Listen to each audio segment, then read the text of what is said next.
Welcome to Bill Gear Insurance. I'm Paris Gray. I'm an agent here, and I am excited to talk a little bit more about being independent as you age. So, thank you for watching this video. Let's jump right into the material.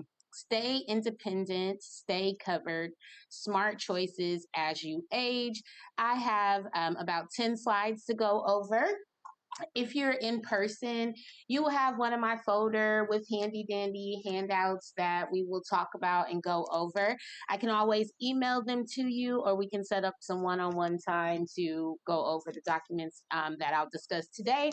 Also, if you enjoy this presentation, subscribe to our YouTube channel, and also reach out if you would like something like this to happen at your home, a church event, a game night, or anywhere else. I'm happy to do this in person or virtually for you and a group of your friends. So let's get right into what we're going. Normally, I would ask what you want to get out of today's presentation, but since most of us are virtual, I'll just jump right in and then we can address questions as they come up.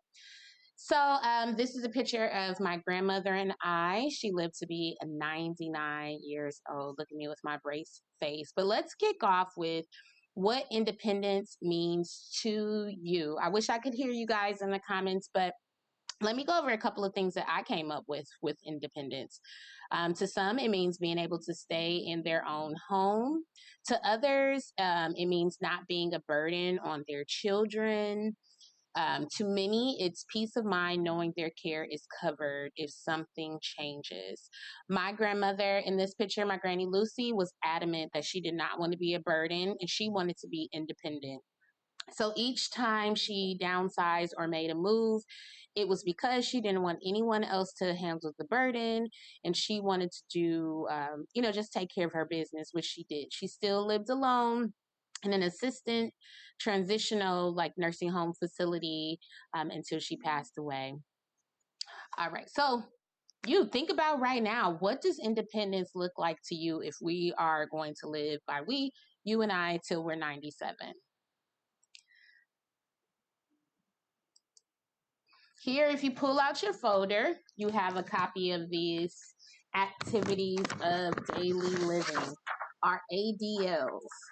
So, talking about planning ahead, a lot of times people, even when I presented this presentation to another group, they said, oh, I guess we are kind of getting to that age. And these are folks that are in their 70s.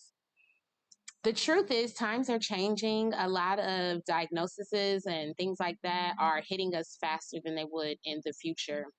And thing about it is, a lot of people wait until they can't bathe themselves or they can't do things on their own before they look for help. But we are changing that now and every day going forward. We want to plan for the future. So look at these ADLs. Think about it right now. Some of us, who still takes a bath? Who sits down in a tub? Now, you could be completely healthy and fine, but something about having to sit all the way in the tub changed. What age were you when you decided it's not safe for me to sit down in the tub and be able to safely get up on my own by myself? Think about that. Eventually, what happens if you have a bum shoulder and you can't wash yourself? Something you think that is small for a couple of days turns into, man, it's been years since I've been able to lift my arm over my head. The whole point of that is thinking if we don't plan in advance, a lot of these issues pop up before we know it. So we'll break down long-term nursing home care, caretakers, and really just think about what it looks like to stay independent on our own or with others. So understanding long-term care options. This isn't just you have to be at the nursing home. There are a ton of different services or things that you can be helped with. It could be dressing, bathing, even meal prep. Remember, these are things outside of what your health insurance would cover. So when we think back to that paper with our ADLs, a lot of this coverage that you would have would kick in when you can't do two or more of those. Home health care and comfort. Who wants to be at home while they're being cared for? Me. You know, I have family. I would want to be in the comfort of my home as much as possible to get taken care of. So that includes not like my health care. So that's going to still be taken care of. If I'm at home and I need an IV every day, my health insurance is going to cover that. Home health care includes um, coming to help me with daily tasks or different things that we talked about before, some of those ADL things. Assisted living. So this is when you are like, I can't live by myself anymore. This is normally not covered by Medicare and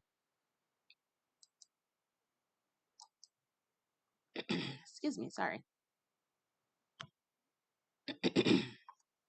Okay, depending on where you live, you can see this can get very expensive. So this is something that can help you. Maybe you don't want to live in, you can see there where there's hybrid options. Sorry, excuse me, or care plans. Maybe you had a certain surgery and you're going to want to live in an assisted living facility or rehab for a temporary amount of time until you're able to go back home. That all comes for a cost, and that's normally not included in your Medicare. Medicare or your health insurance will cover you while you're doing the type of activities to get better. But after you know, some, as you might know, some surgeries or things or procedures that you have, those couple of rehab sessions don't really do the trick to get you back to where you were prior to this life event happening. And Medicare won't pay for you after you're um, like say you can't get up out the bed. They got you up out of the bed, but now you're still struggling and you need to keep building on your strength. Well, technically you're able to get up, so you're healed per se, but you need some extra help. This is where things like this will come in.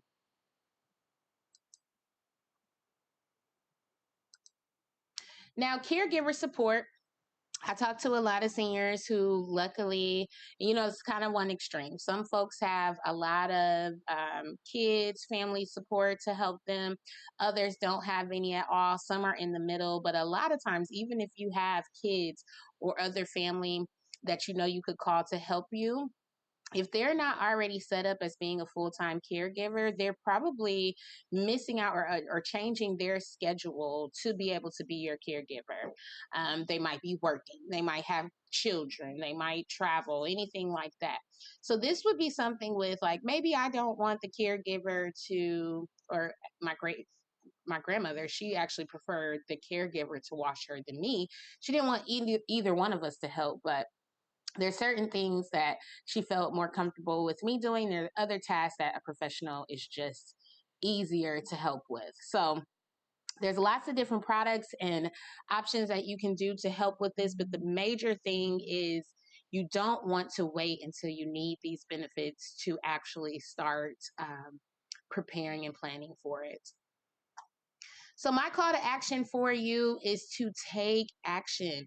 Protect your future now. I don't want to scare you. I just want you to make some plans so that we know how to plan accordingly.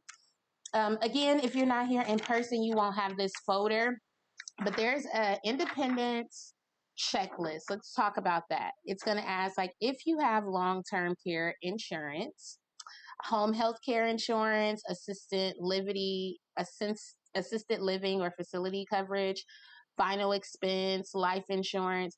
But the take action part, one, you need help preparing or talking to your loved ones about future care. Do you know where to get caregiver support if needed? Do you need help reviewing your long term needs? And are you ready to schedule a consultation? If you are, my information will be attached to this. You've been working very hard to prepare for days like this.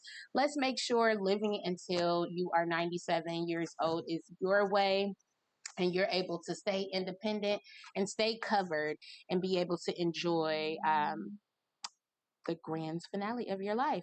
Thank you so much for joining me today. I'm glad I didn't hold you long. If you have any questions, please contact us at Bill Gear Insurance. You can find us at billgearinsurance.com.